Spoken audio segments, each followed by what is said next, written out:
The deep gash on your forearm is a wet, dark mouth that won't stop talking. You packed gauze into it, but the white cotton just turned red and slid back out.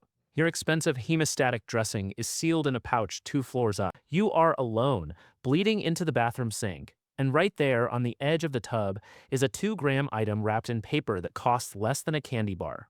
It is sterile, compressed, and designed by engineers to expand against fluid pressure inside a confined space. It is not a medical device. It is a tampon, and it will plug a deep puncture wound faster than anything in your tactical kit. Most people see a feminine hygiene product. You will see a wound packing sponge that swells to 3 times its size when it contacts blood, creating internal back pressure against the vessel walls. This is not a hack. This is applied physics. Stay for the final instruction.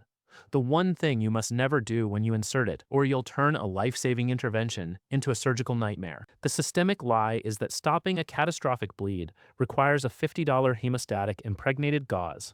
The prepper medical industry has convinced millions that only a proprietary clotting agent can save a life. The truth is that a standard applicator-free tampon, the cheap, generic box shoved under the sink, is a length of tightly rolled, sterile rayon cotton blend.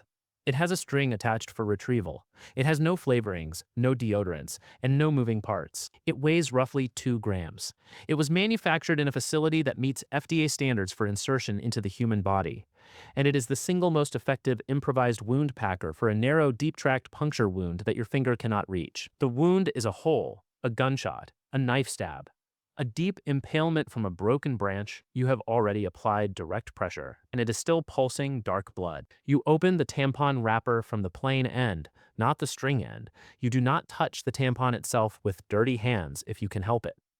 You hold the wrapper like a glove. Then you insert the tampon directly into the wound. Gently, not like packing a musket ball. You feed it in until it meets resistance.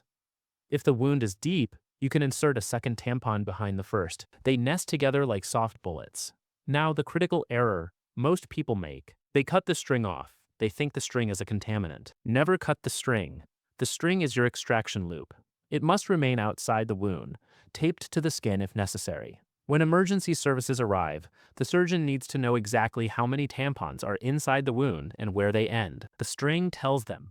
If you push the string inside, you have just turned a temporary wound plug into a hidden foreign body that requires an X-ray and a scalpel search. The tampon now expands. The dry cotton wicks moisture from the blood, swelling to fill the wound cavity completely. It does not chemically clot. It mechanically occludes. It compresses the bleeding vessel against the tissue walls as it hydrates. It is the same principle as a commercial compression bandage, but it works deep inside a narrow tract where a surface dressing does nothing. You then hold direct pressure on top of the packed wound for 10 minutes by the clock. No peeking, no lifting.